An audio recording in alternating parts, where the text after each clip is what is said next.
자, 경찰이 밝힌 또 다른 정황들과 상황들, 사실들 어떤 게 있을까요? 함께 보시죠.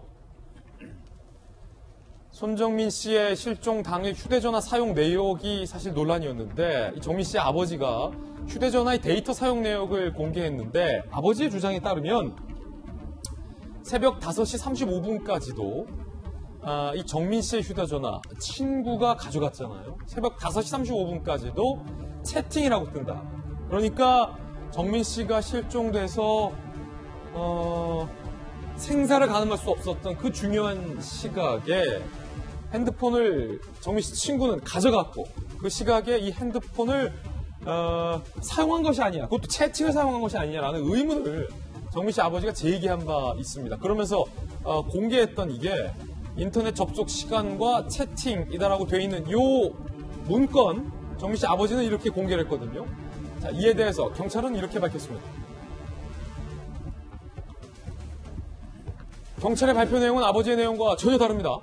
정민 씨의 휴대전화 1시 33분 새벽 이후에 내용이 없다. 1시 9분 인터넷 검색, 1시 24분 손 씨의 어머니 카톡, 1시 33분 배달기사에게 연락. 아니, 그러면 정민 씨 아버지가 공개했었던 자료에는 5시 35분 채팅이라고 떴는데, 경찰은 그거 사실이 아니다라고 지금 반박을 하는 모양새가 되고 있어요.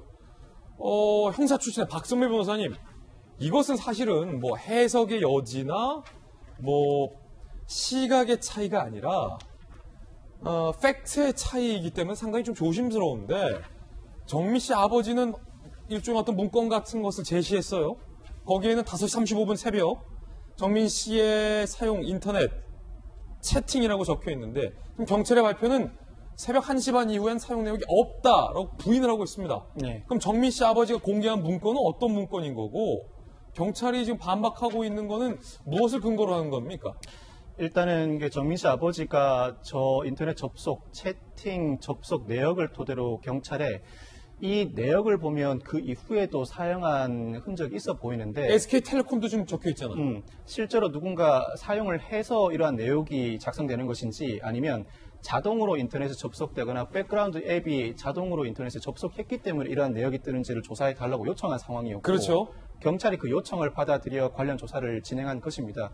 경찰의 설명에 따르면 전화, 문자 메시지, 메신저 앱의 접속 기록과 일반 인터넷 접속 기록은 별도로 보관된다고 합니다. 그래서 전화, 문자 메시지, 그리고 메신저 앱의 접속 기록은 새벽 1시 30분경 전후로 종료되었다는 것입니다. 즉 정민 씨가 배달 앱 기사와 통화한 이후로는 누군가가 직접적으로 접속을 한 흔적이 없어 보이고, 그 이후에 인터넷 접속 등의 내역이 떠 있는 것은 백그라운드 앱이나 자동으로 앱들이 구동되면서 접속한 내역으로 판단된다는 것입니다.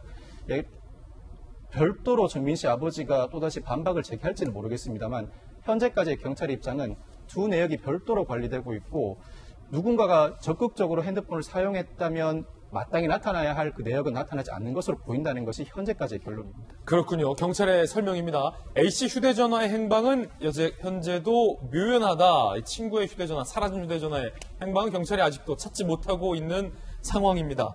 그 가운데 또 경찰의 이야기 한번 들어볼 텐데, 정민 씨 양말에 묻은 흙 어떻게 규명됐을까요? 경찰은 손정민 씨 양말의 흙의 성분을 분석을 의뢰했습니다. 이번 주에 결과를 발표할 예정이라고 하는데, 정민 씨 양말에서 나온 흙과 이제 그 한강 주변에 있는 어떤 흙의 성분을 대조해보는 작업인 것으로 보입니다. 자, 이 결과 좀 나오면 한번 지켜봐야 될 것 같은데, 자, 이번 주에 결과를 발표한다니 경찰의 결과 발표 좀 지켜보겠습니다.